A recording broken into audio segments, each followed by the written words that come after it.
The morning air in Yorkshire was bitter, each gust of wind cutting through the threadbare layers of clothing like a sharp knife. You, a young woman of the year 1830, stood on the frost-slicked cobblestones of the market square, your breath curling into tiny clouds that hung in the cold light. Around you, the murmur of voices grew, not with excitement, but with a tense curiosity that made your stomach twist in a mix of dread and a fragile hope. Around your neck, the rough scratch of a rope halter pressed into your skin, the same kind used on livestock. Your husband's calloused hand gripped the other end tightly, his voice projecting across the square with the practiced tone of a man selling a prized cow. "What am I bid for this fine woman?" he called, slurring slightly from the ale he drank at dawn to steady his nerves. Strong back, good teeth, can cook and mend. The crowd pressed closer, their faces a strange combination of curiosity, disgust, and cold calculation. Men examined you as though you were an animal up for auction, checking the calluses on your hands, sizing up your face to see if it was suitable to warm their bed. Your heart thundered in your chest as you realized the next few minutes could change the course of your entire life. Perhaps you would find a man kinder than the one who dragged you here. Perhaps you would be delivered into an even darker fate. The most terrifying truth of all, this was not illegal. This was not some desperate underground crime. In the warped logic of your time, this was your only real chance at freedom, your only path to divorce. The practice, known as wife-sling, did not emerge from cruelty alone, though cruelty played its part. It was born of a rigid, unforgiving legal system that left women like you with no other options. In Victorian England, a married woman legally became invisible, her identity subsumed entirely by her husband's. Sir William Blackstone, the famed legal scholar, wrote in 1753 that a woman's being or legal existence is suspended during marriage, consolidated and incorporated into that of her husband. She was, in essence, a femme covert, hidden beneath the shadow of her husband's authority. Picture Mary Thompson, a fictional but typical working-class woman of the 1820s. Before marriage, she could own property, earn wages, sign contracts, and even take legal action in court. After her vows, everything changed. Her wages, any inheritance, even her small business earnings, became her husband's property. If he struck her, the law offered little protection. If he drank away their money or refused to work while she labored until her fingers bled, it was considered his prerogative. But what happened when Mary could take no more? When a beating left her broken? When hunger stalked her children? When cruelty became unbearable? What if she glimpsed kindness in someone else, someone who could offer care and a fleeting sense of safety? That fragile hope, dangerous yet irresistible, was the only light in a world designed to snuff out her freedom. What if, instead of ending up with another cruel man, a woman was claimed by a widower who treated her with respect, or perhaps by a bachelor who offered genuine affection? For those in the upper classes, divorce was possible, but it was so costly and complicated it might as well have been reserved for royalty. Before 1857, dissolving a marriage required a private Act of Parliament, a process costing at least £1,000 roughly, £118,000 today. That staggering amount represented far more than a working-class family would see in their entire lifetime. Even after the Matrimonial Causes Act of 1857 made divorce accessible through the courts, it still cost around £40 more than a labourer's yearly wages. For the poor, the pathways out of marriage were few and grim. They could separate by mutual agreement, though this barred them from remarrying. They could desert vanish one day and pray their spouse didn't track them down. They could beg for a legal separation in the church courts, citing adultery or life-threatening cruelty, though this remained costly and did not permit remarriage. They could die, an option tragically common in an age of harsh working and living conditions, or they could sell a wife. The practice, believed to have emerged in the late 17th century, was born of desperation and reinforced by a cruel kind of folk logic. If the law treated women as property, why couldn't that property be transferred, just as livestock or land? The ritual that developed was both humiliating and oddly formal, a grotesque parody of divorce and remarriage wrapped together into one public ceremony. It often began with a notice in the local paper, advertisements that read like auctions for cattle. John Smith will sell his wife Mary at Doncaster Market on Tuesday next. She is healthy, strong, and of good character. No reasonable offer refused. Others were far less polite. written in tones of disdain. Thomas Brown, being tired of his wife, will dispose of her to any person willing to take her off his hands. She can wash, cook, and milk cows. On the appointed day, the husband would lead his wife to a public place, usually a market square, sometimes a tavern where livestock was typically sold. The symbolism was deliberate and devastating. The woman wore a halter, made of rope or sometimes ribbon, tied around her neck, arm, or waist. It was meant to mark her as transferable property, no different from a cow or sheep. The husband himself often played auctioneer, calling out to the crowd, "What am I offered for this fine woman? 26 years old, able to bear children, skilled with the needle, and with all her teeth." The crowd pressed close. Men inspected her as though she were a horse, studying her hands for calluses, her face for beauty, sometimes even asking her to speak so they could judge her manners. Yet here, history reveals a crucial truth that complicates our understanding. In many cases, the sale was not random humiliation, but carefully planned. The buyer was often the woman's lover. The sale served as a crude form of consensual divorce and remained public, humiliating, but binding in the eyes of the community. One case, recorded in Brighton in 1826, and later inspiring Thomas Hardy's The Mayor of Casterbridge, described a man who led his tidy-looking woman to market and sold her for £5 to a sailor. The newspaper noted she seemed nothing loath to go, and that the transaction was conducted in good humour. The sailor had likely been courting her for months, and all three saw the sale as the only path to freedom. Another case in Wallock Market in 1830 involved a woman sold for 2 shillings and 6pence. When her husband hesitated at the last moment, she snapped at him, declaring, "Let be, you rogue." She turned her face toward her buyer with defiance, determined that the sale should proceed. It was cruel, it was degrading, yet for many women, it was the only door out of a life of suffering, a door that opened, however humiliatingly, into a chance for something different. Her words echoed across the centuries, sharp and unyielding. "I will be sold. I want a change." That defiant cry carried more force than the halter at her neck. It was the sound of a woman seizing what little agency the law allowed her, fierce and determined even in her humiliation. The prices varied wildly. Some women were sold for as much as £100, with an additional £25 charged for each child, more than £18,000 in today's money. Others were exchanged for no more than a glass of ale. Yet most sales fell somewhere in between, from 2 shillings and 6pence to 5 shillings, roughly the modern equivalent of £20 to £50. But the truth was, money wasn't really the point. What mattered most was the public nature of the exchange. Dozens, sometimes hundreds, of witnesses would later testify that the transfer had been made openly.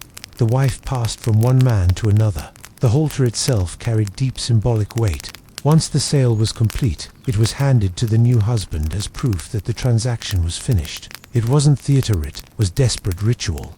The participants needed to believe and convince the community that the sale was legally binding, even when the law said otherwise. Sometimes the ritual became elaborate, mimicking the language of property transfers. Bills of sale were written out, signed, and sealed. I, John Parsons, for, and in consideration of the sum of £6 and 6 shillings, do sell, assign, and set over unto John Tucker, Ann Parsons, wife of the said John Parsons, with all rights, claims, services, and demands whatsoever.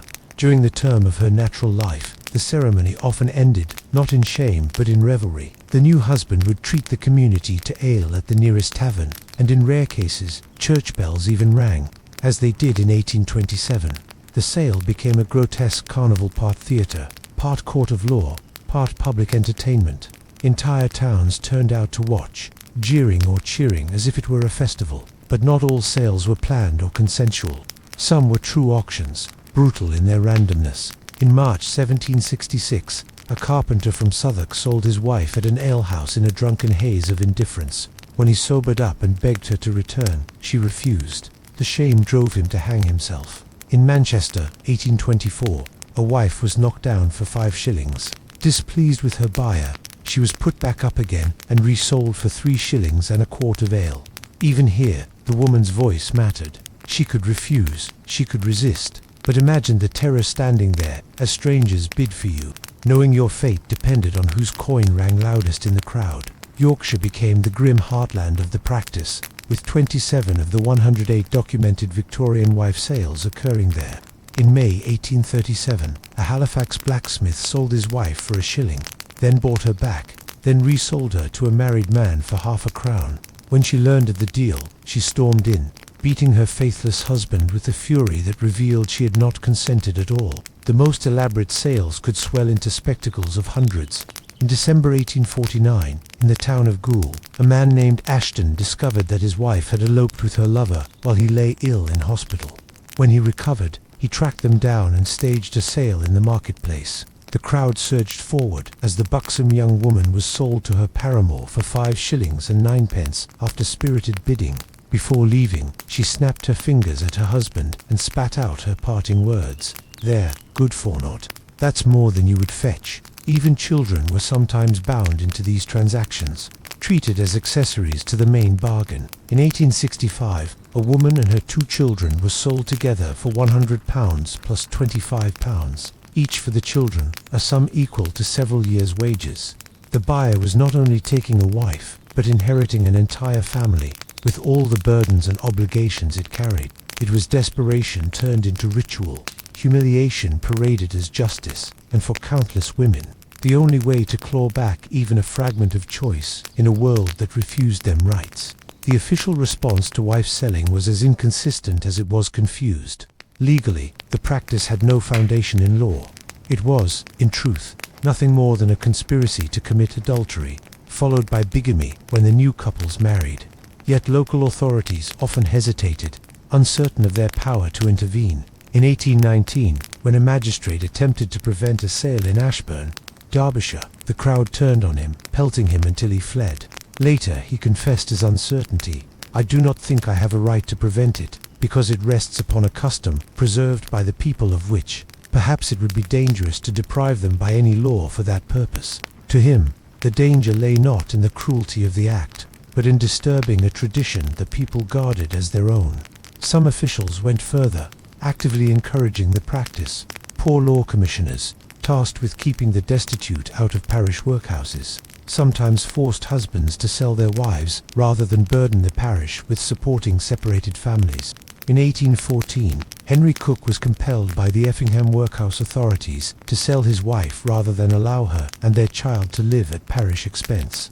She was taken to Cooden Market and sold for £1, the parish itself paying for the journey and even for a wedding dinner. The symbolism of these markets cannot be overstated.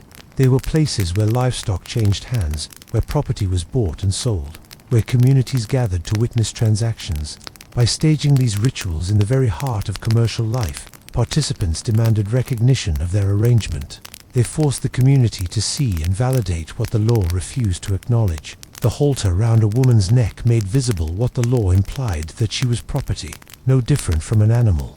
Some sales even priced women by weight, just as sheep or cattle would be valued. This was no metaphor. It was the brutal, logical extension of legal doctrine. By the 1840s, the custom began to decline. Social attitudes shifted, and divorce, while still difficult, became marginally more accessible.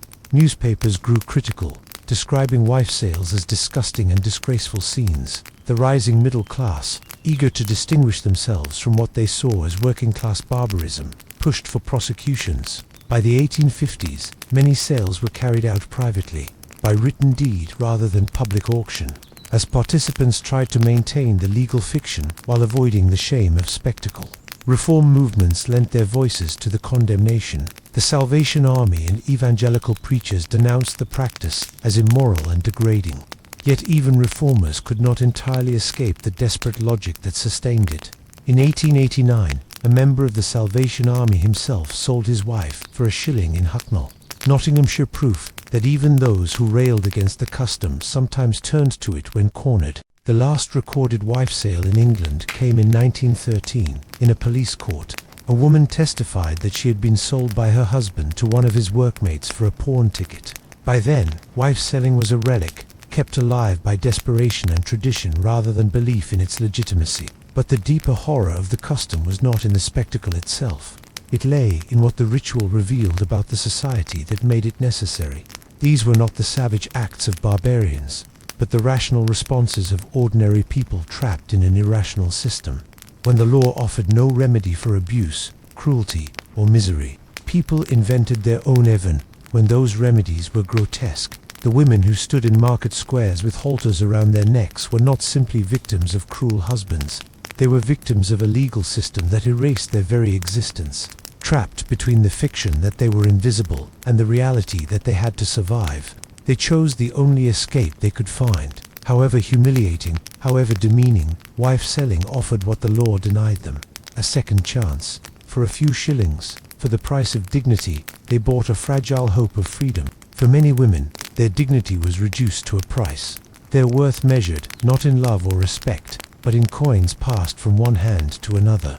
Yet within this cruel ritual, some clung to the faint hope that being transferred as property might bring a chance at better treatment, perhaps even recognition as a human being rather than a possession. The crowds who gathered to witness these sales were not merely voyeurs in search of entertainment, though spectacle was certainly part of it. They saw themselves as witnesses to a rough form of justice, as participants in a ritual that sought to solve problems the law refused to touch. It was public, dramatic, and deeply unsettling, a community-sanctioned way of rewriting fates in full view of neighbors. Arthur Muni recalled such an event in February 1860, in a small North Yorkshire village. An old man sold his much younger wife to a middle-aged buyer for 18 pence. The purchaser had long debated whether such an act could be considered proper and lawful. He decided it was, but the villagers disagreed. They burned an effigy of the pair on the village green, a symbol of contempt that revealed how morally complex and divisive these sales could be, even among the very communities that practiced them. The tradition crossed class boundaries more than Victorian commentators liked to admit. Around 1740, the Duke of Chandos reportedly bought his second wife from an innkeeper who was abusing her, paying half a crown for her freedom. Unlike most tales, this one carried an almost romantic twist. The Duke educated her, married her when her first husband died, and together they built a life filled with respect and affection. At her deathbed, she confessed her past to the household, framing her story not as a shameful memory, but as a moral lesson of providence and resilience. Such stories complicate our understanding. Yes, wife-selling was degrading, reducing women to livestock. Yes, it humiliated and diminished them. But paradoxically, it could also serve as a doorway to liberation. It allowed some women to escape brutal marriages that otherwise promised only misery or death. The records suggest that many wives were not passive in these arrangements. In Plymouth in 1822, a woman provided the very money used by her agent to purchase her from her husband. In other accounts, women insisted on sales even when husbands wavered, determined to claim what little agency they could. These details remind us that the women were not always silent victims. They were often desperate, yet active participants in shaping their futures. Even within the confines of this degrading practice, to judge it solely by its cruelty would miss the deeper truth. Wife-selling was not just about unwanted husbands casting off their wives. It was about entire families struggling against impossible circumstances, searching for solutions when none were provided by church or law. Life for the poor was unrelentingly harsh. A working man might earn 10 shillings a week, barely enough to keep a family alive. Families squeezed into single rooms without clean water. Children as young as 6 worked 12-hour shifts in dark factories. Poverty turned marriages into fragile economic contracts. And when those contracts failed, when wages vanished in alehouses, when wives were childless, when violence made homes unbearable, there were no avenues for relief. The church could offer sermons, but not safety. The law could punish, but not protect. Only the raw, unsettling ritual of wife-selling provided a release valve. It was flawed, humiliating, and brutal. Yet, in the bleakest corners of society, it offered something no institution did: a way out. Newspapers of the time, written by middle-class journalists for middle-class readers, condemned the practice with tones of disgust. They described the buyers and sellers as brutish, the crowds as savage, the women as degraded. But hidden between their words is another story, one of people making impossible choices, clinging to shreds of dignity where none should have existed. From today's perspective, the image of a woman with a halter around her neck being auctioned in the marketplace feels almost unbearable to imagine. Yet behind that image lay desperation, survival, and the faint hope of freedom. The halter around a woman's neck became the ultimate symbol of female oppression. And yes, it was that, but it was also more. It was a community's desperate attempt to forge justice where the law offered none. It was the poor carving out a fragile form of agency in a system designed to deny them any choice. The ritual was rough, imperfect, and often cruel, yet it was the only version of divorce available to the working class. The practice did not vanish because society suddenly awakened to women's suffering. It faded because divorce, though still difficult, became slightly more accessible, and because shifting economic conditions allowed women to pursue other means of survival. The Married Women's Property Acts of 1870 and 1882 began to chip away at the chains of covenant, granting wives the right to their own earnings and inheritance. Slowly, achingly slowly, the law began to recognize women as people rather than property. But for the countless women who stood in those markets decades earlier, with coarse ropes digging into their necks while crowds pressed close to examine them like livestock, those reforms came far too late. They lived in a world where they had no legal identity, no claim to their wages, no lawful escape from violent or joyless marriages. Through the degrading theater of public sale, their stories remind us that progress is never guaranteed, that every right we hold today was bought at a terrible cost. They remind us that when institutions fail to provide justice, people will invent their own forms of justice, however morally disturbing.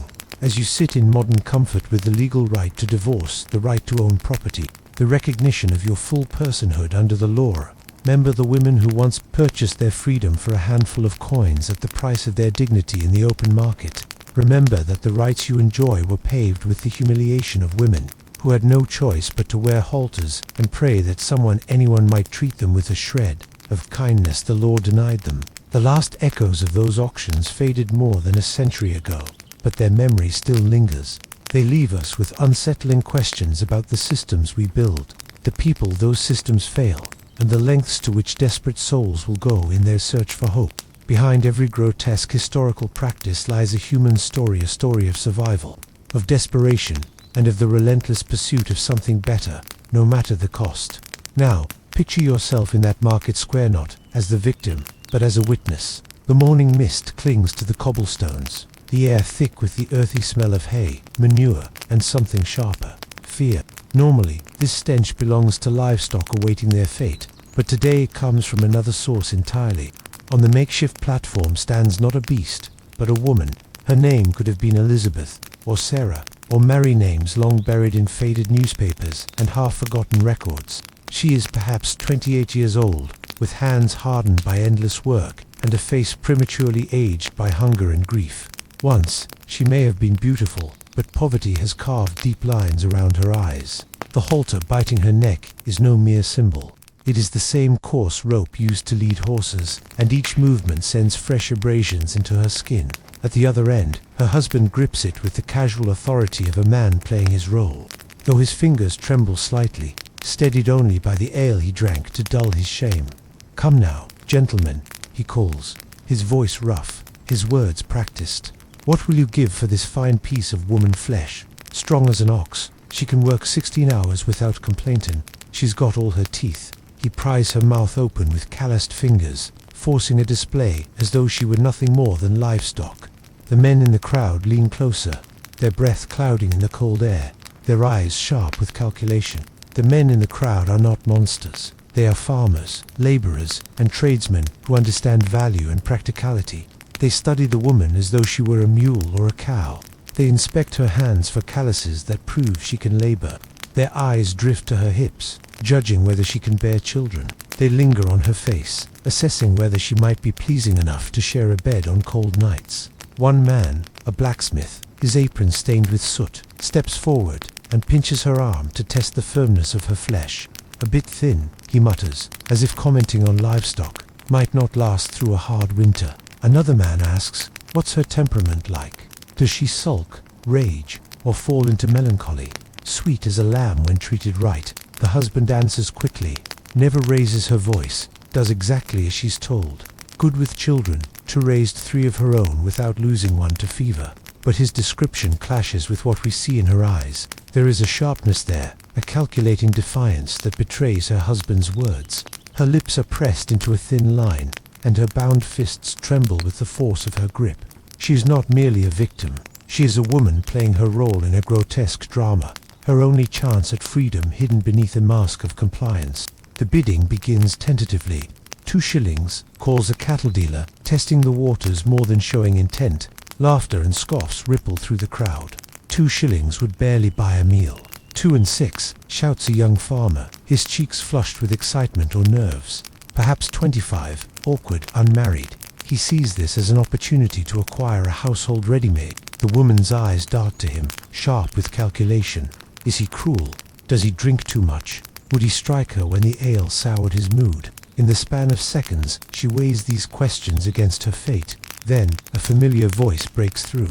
3 shillings, it comes from the back. Thomas Miller, a widower who has courted her in whispers and shadows for months. The relief that flashes across her face is immediate and so obvious that several in the crowd nudge each other knowingly. This isn't random chance. This is theatre. A performance arranged long before the market square filled. But the young farmer does not grasp the play.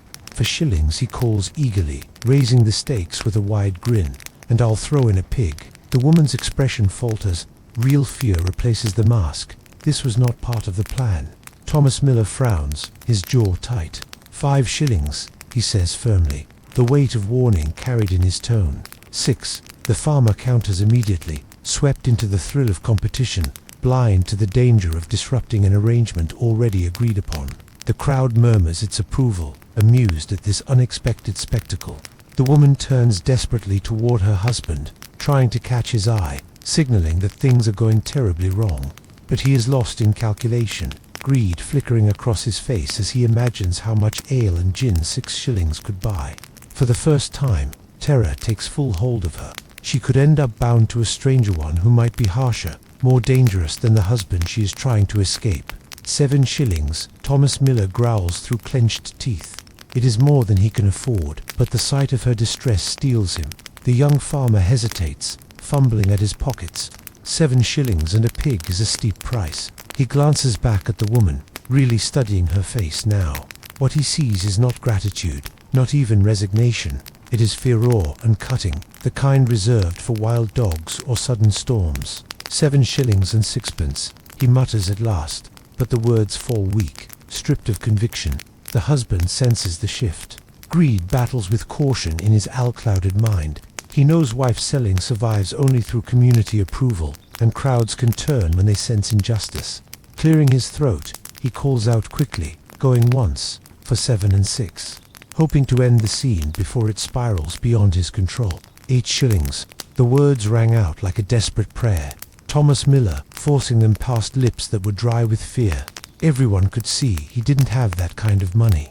But desperation is its own currency. And for a moment, the marketplace held its breath. The woman stood between 2 worlds, her old misery and an uncertain future, while men argued over her as though she were no more than a table, a horse, or a sack of barley. The crowd leaned in, captivated by the uneasy thrill of watching lives balanced on the sharp edge of chance. Entertainment and discomfort tangled in their faces. Then, like a spark breaking into flame, the woman's voice cut through the square.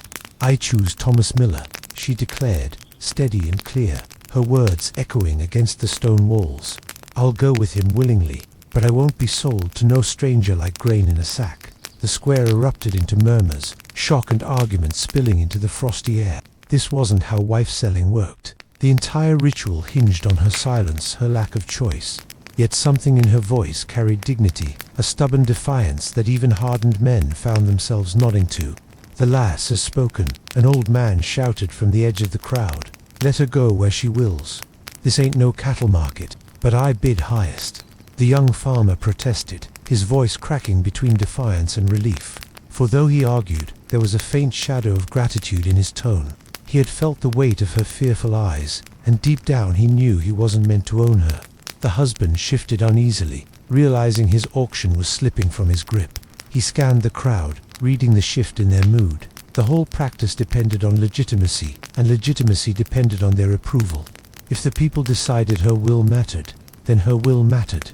7 shillings, from Thomas Miller, the husband announced quickly, cutting off further argument. "She goes willing, so there's no quarrel with the bargain." Thomas stepped forward. His face flushed as he handed over borrowed coins. His hand trembled, not from shame but from the enormity of what he had just claimed. He took the rope halter, then tore it from the woman's neck with open disgust, flinging it to the ground. The crowd clapped and cheered as though they had witnessed the ending of a play, satisfied that justice, at least in their eyes, had been served. The woman, Sarah, dipped into a curtsy, her spine straight, her pride unbroken. Then she placed her hand on Thomas Miller's arm, walking away with the grace of a queen, though she was leaving one cage for another. For beneath the relief in her eyes was a quiet truth. If Thomas proved cruel, she would be bound again, just as powerless as before.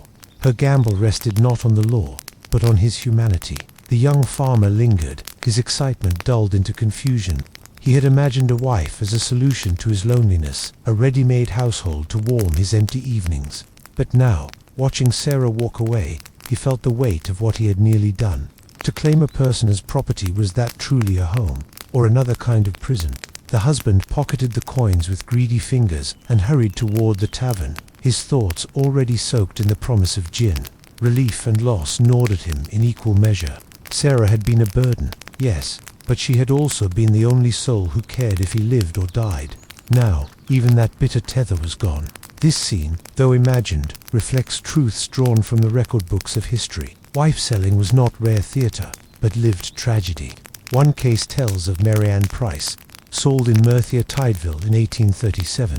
The newspaper noted her as a young woman with Marianne Price was described in the papers as a woman of pleasant appearance, led into the market with a rough rope tied around her waist. She was sold to a man named Lewis for 4 shillings and 6 pence, though it was obvious the bargain had been arranged in advance. Lewis, they said, was her sweetheart, and the sale carried the air of satisfaction for everyone involved. Yet hidden between the neat lines of the newspaper account lay a darker truth. Marianne's husband was a collier, a coal miner, ravaged by drink. Their sale took place in the midst of an economic depression that swept through the Welsh mining districts, when wages were cut and work was scarce. Families starved while men drowned their hopelessness in gin. For Marianne, being sold was not an act of love, it was a choice between starvation alongside a drunken husband, or survival with a man who could keep her from ruin. But not all such stories ended with relief. In Carlisle, 1832, a woman was dragged into the market and put up for sale. Unlike Marianne, she rejected every hand that reached for her. The crowd, impatient and hostile, pressed forward as her refusals mounted. At last, the magistrate himself stepped in to prevent violence. She was finally knocked down for 3 shillings to a man she had never seen before. But even then, she would not go with him. The sale was declared invalid, and she was sent back to her husband. What happened behind closed doors after that was never recorded. Such cases revealed the bitter contradiction at the heart of wife-selling. On the one hand, the practice clung to the legal fiction that women were property, able to be transferred like cattle or furniture. On the other, it relied on the community's acceptance of the wife's consent. If a woman was clearly unwilling, sympathy could rise from even the hardest faces, sometimes pushing crowds or magistrates to intervene. The geography of the practice itself told its own story. Yorkshire, with its industrial towns and threadbare villages, recorded the greatest number of cases. In the prosperous southern counties, wife-selling was far rarer, and in Scotland, almost unknown, where distinct legal traditions gave couples other avenues for separation. In the industrial north, however, where machines tore apart the old fabric of family life, wife-selling grew from desperation. Husbands and wives no longer worked side by side on farms, but in factories, on different shifts, with different lives. When marriages splintered, there were fewer ways to stitch them back together. The symbolism of the halter revealed the cruel roots of the ritual. It was not only a farmer's tool, but also a relic of English common law, echoing an ancient method of property transfer called livery of season. By using a halter in a public square, men invoked centuries of legal custom, granting the sale a sense of legitimacy it did not deserve. For the husband, it was a reminder that his wife was his to dispose of. For the buyer, it was proof of his new authority. And for the woman, the moment the halter was removed often marked the final, painful acknowledgement that one life had ended and another no less uncertain had begun. Sometimes, the cruelty turned into grotesque theatre. In Sheffield, in 1842, a single woman was sold 3 separate times in one day. Men bid for her, examined her hands and face, then thought better of their purchase and returned her to the block. Each transaction stripped her further of dignity. Each refusal deepened her despair.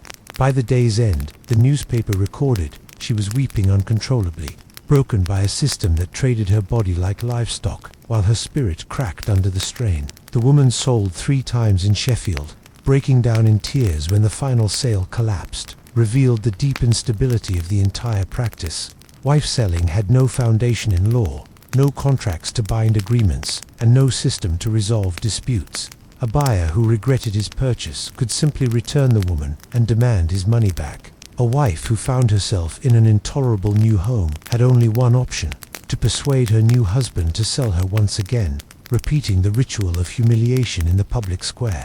The children caught in these sales endured a tragedy rarely written in records. Sometimes they were included in the transaction, treated like part of the purchase price. In Pontefract in 1847, a woman was sold along with her 3 children, and the buyer agreed to raise and educate them.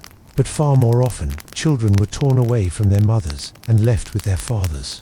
Imagine the grief of a child watching his mother led away by a rope, following a stranger who had just bought her. Some never saw their mothers again, their lives split apart by a bargain struck in desperation. Others were reunited years later, under circumstances that must have been painful and confusing, each scarred by the years of separation. For the communities themselves, these sales were not just family tragedies, but public spectacles. Hundreds, sometimes thousands, gathered in the market square to witness them. They were entertainment, yes, but also community judgments on marriage, morality, and the boundaries of acceptable conduct. The crowd did not merely watch, they participated. They might cheer a transaction, condemn it, or even intervene if they felt a woman was treated unjustly. A husband who tried to sell his wife to a man deemed unfit could see his auction disrupted by Gear's protests or outright hostility. The system only functioned because the community allowed it to, and that consent rested on unspoken rules of fairness, respectability, and some measure of the woman's will. By the mid-19th century, however, the practice was losing its place in society. The rising middle class, obsessed with respectability and privacy, saw public auctions of wives as barbaric reminders of working-class disorder. Newspapers reflected this changing mood, condemning wife sales as disgusting exhibitions and brutal spectacles. Their outrage was not entirely moral, it was laced with class anxiety, a desire to draw clear lines between the behavior of the respectable and that of the degraded. Religious revival movements added their voices to the condemnation. Evangelical preachers thundered from pulpits, insisting on the sanctity of marriage, and portraying wife selling as a moral stain, evidence of corruption that demanded reform. Methodists and Baptists alike denounced the practice, though their sermons only slowly chipped away at its hold. The law, too, shifted reluctantly. Before 1850, prosecutions were rare, and punishment slight perhaps, a small fine or a few days behind bars. But as public attitudes hardened, so too did the courts. By the 1860s, a husband caught selling his wife could face 6 months in prison, while the buyer might be charged with conspiracy to commit adultery. Yet, even then, convictions proved difficult. Most participants had every reason to deny that money had changed hands, to claim the whole affair was just a jest, a parody, a crude performance meant for laughter, and juries, drawn from the very same working-class communities where the practice had roots, often sympathized with the accused, reluctant to condemn their neighbors for traditions that, however distasteful, had been tolerated for generations. Working-class communities, where wife selling was still understood, if not openly approved, were often reluctant to convict men for what they saw as desperate attempts to solve impossible problems. For many, this was not viewed as outright crime, but as a grim solution to poverty and broken homes. The emergence of music hall entertainment in the mid-19th century gave wife selling a strange second life in culture, even as the practice itself declined. Popular songs, such as The Sale of a Wife, transformed the ritual into comedy, mocking the husband as a fool, painting the wife as a nagging shrew, and making the buyer appear as a simpleton. These songs stripped away the desperation, humiliation, and heartbreak that defined the reality, turning them into harmless amusement for middle-class audiences who laughed without ever knowing the true pain behind the stories. Yet, the persistence of wife selling in popular culture revealed something profound about its psychological and social functions. It had always been about more than just desperate men and women. It spoke to anxieties about marriage, property, gender, and power questions that did not simply vanish when the ritual itself faded into disapproval. Music halls, penny novels, and later, the cinema, continued to explore the themes of marital collapse and reconstruction that wife-selling had once enacted so starkly in public squares. The international spread of the practice also deserves attention. English settlers carried the custom into the American colonies, where it lingered well into the 19th century. Court records in places as far apart as Connecticut and South Carolina documented cases of wife sales, often more formalized and commercialized than those in England. Some included actual bills of sale, stamped with signatures, and even advertisements placed in local newspapers. Across the Atlantic, the French were fascinated by the phenomenon. To them, it confirmed their image of Britain as a nation of moral corruption and barbarism. French newspapers routinely sensationalized the stories, exaggerating details to shock their readers. Caricatures depicted the familiar figure of John Bull, dragging his wife to market like cattle, symbols of English cruelty and cold commerce. This foreign attention deeply embarrassed English elites, who wished to present Britain as the torchbearer of civilization, moral refinement, and domestic virtue. To admit that Englishmen sold their wives in open markets was to undermine the carefully built image of Victorian respectability. Slowly, pressure mounted on local magistrates and courts to stamp out the practice. Another undeniable factor in the continuation of wife selling was alcohol. Many sales began in taverns, fueled by drunkenness and rowdy camaraderie among men who, under the influence, saw the degradation of women as something laughable or entertaining. Often, once the transaction concluded, all parties shared drinks together to celebrate. Sealing the humiliation with false cheer, alcohol made such actions appear less cruel in the moment, but it also provided excuses for regret. More than one husband attempted to reclaim his wife after sobering, claiming he had been too drunk to understand his own actions. The law, however, rarely showed sympathy, treating these sales as binding agreements, regardless of a man's state of mind. The economic dimension was equally striking. In working-class communities where wages were meager, jobs uncertain, and hunger constant, marriage was less about romance than survival. A wife meant household labor, childcare, and sometimes skilled work that kept a family alive. A husband meant shelter and breadwinning, however unstable. When such fragile arrangements collapsed, wife-selling became, in the eyes of some, a grim method of redistributing resources. The prices women fetched reflected this reality. Those described as good workers, spinners, brewers, or skilled with livestock commanded higher sums than women, seen as less productive.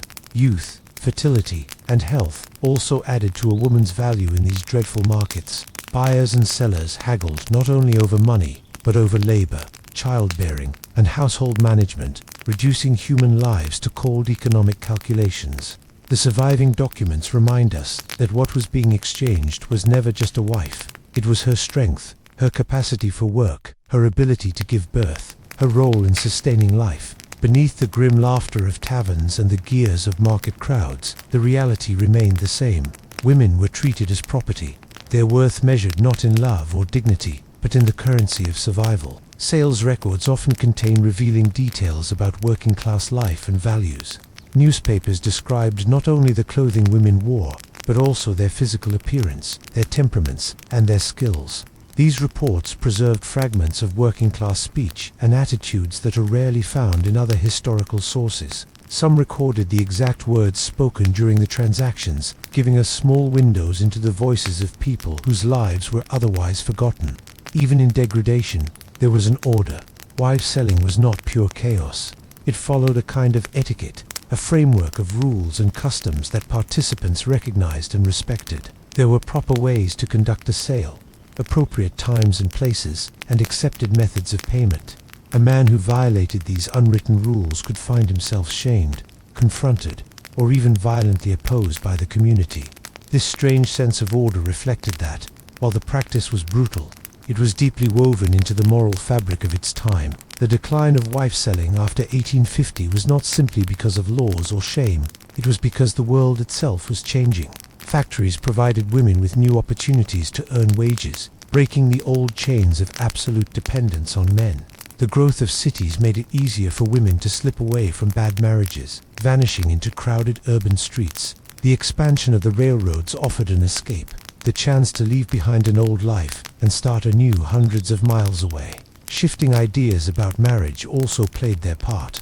The romantic ideal of love and mutual affection was spreading across society, even among the working classes. Marriage was no longer seen purely as an economic contract. The image of buying and selling wives began to look shameful against the rising tide of sentiment that demanded love as the foundation of family life. The women's rights movement, though still small and fragile, was beginning to introduce new ways of thinking about gender and autonomy. These forces made wife-selling seem not just cruel, but outdated. By the early 20th century, the practice had all but disappeared. The last documented cases were seen as bizarre remnants of a darker past. Yet, the legacy of wife-selling lingers beyond its era. It forces us to confront the uneasy intersections of gender, property, and personal freedom. It exposes how, when legal systems fail to meet human needs, people turn to their own makeshift solutions that may seem cruel, immoral, or even barbaric, but which grow out of necessity. It is easy for modern readers to view wife-selling as a stain of history, proof of our progress. But the women who stood on auction blocks were not only victims. Many were participants, making hard choices in impossible circumstances, seizing the only agency they could grasp. The question it raises is still with us. What happens when institutions fail to provide justice? Today, we see echoes of the same struggles in undocumented immigrants without protection, in abuse victims unable to afford lawyers, in families shattered by economic systems that value profit above human need. The crowds who gathered for wife sales were not merely thrill seekers, they were part of a collective negotiation about justice, morality, and the boundaries of community. In those noisy markets, people wrestled with questions we still face today. The difference is that in our more private, fragmented society, these debates often happen behind closed doors. Perhaps we have lost some of that raw, communal confrontation with moral responsibility. The mechanisms that once allowed communities to intervene in individual tragedies have faded with time, but the tragedies themselves have not disappeared. As we close this journey through one of history's most unsettling customs, we return to that marketplace where the story began. A woman stands with a halter around her neck, raised on a platform, her fate determined by the shouts and coins of strangers bidding for the right to claim her. She is not alone. She represents thousands of women who faced impossible choices within a system designed to strip them of agency. Some of those women found unexpected peace. In rare cases, new arrangements blossomed into genuine affection, where partners treated them with kindness and respect rather than ownership. But for many, exchanging one master for another did little to change the brutal reality of their enslavement. What they gained in survival, they lost in dignity, and no amount of security could ever erase the wound of being bought and sold like cattle. Their stories remind us of something vital. Progress is never inevitable. The rights and protections many of us now take for granted were bought with the pain of those who had none. The halter, crude yet symbolic, is more than an artifact of oppression. It is a reminder of human endurance. Behind every degrading ritual that history has preserved were women who still hoped for love, who longed for meaning, who struggled to carve out lives under circumstances that left them few choices. Today, the halters are gone. The markets where crowds once gathered to watch these sales are now filled with shopping centers and public squares, bustling with ordinary life. The laws that once treated women as property have been reformed, reshaped by the struggles of generations who refused to accept injustice. Yet the deeper questions remain. How do we create systems that serve people rather than rigid principles? How do we ensure that progress belongs to everyone, not just the fortunate few? How do we build societies where no one must ever again choose between survival and dignity? The women of Victorian England who stood in market squares with halters tied around their necks deserved more than to be remembered simply as victims of a barbarous custom. They deserve to be remembered as human beings, women who faced impossible circumstances with courage, women who fought to survive, and in some cases, even to thrive, in a world determined to silence them. Their voices still echo across the centuries, whispering hard truths, that freedom is never free, that dignity is never guaranteed, and that justice demands eternal vigilance. Remembering their stories is not an exercise in sorrow, but in duty. It binds us to the responsibility of ensuring that no system, no law, and no circumstance reduces human beings to property ever again. The market squares are silent now, but the questions they raised, questions about human worth, about justice, about survival, remain as urgent today as they were 200 years ago. Within that urgency lies a warning, and within it also lies hope. A warning that progress can be undone, but also hope that by facing the past with honesty, we can build a future where no person must ever be sold to survive.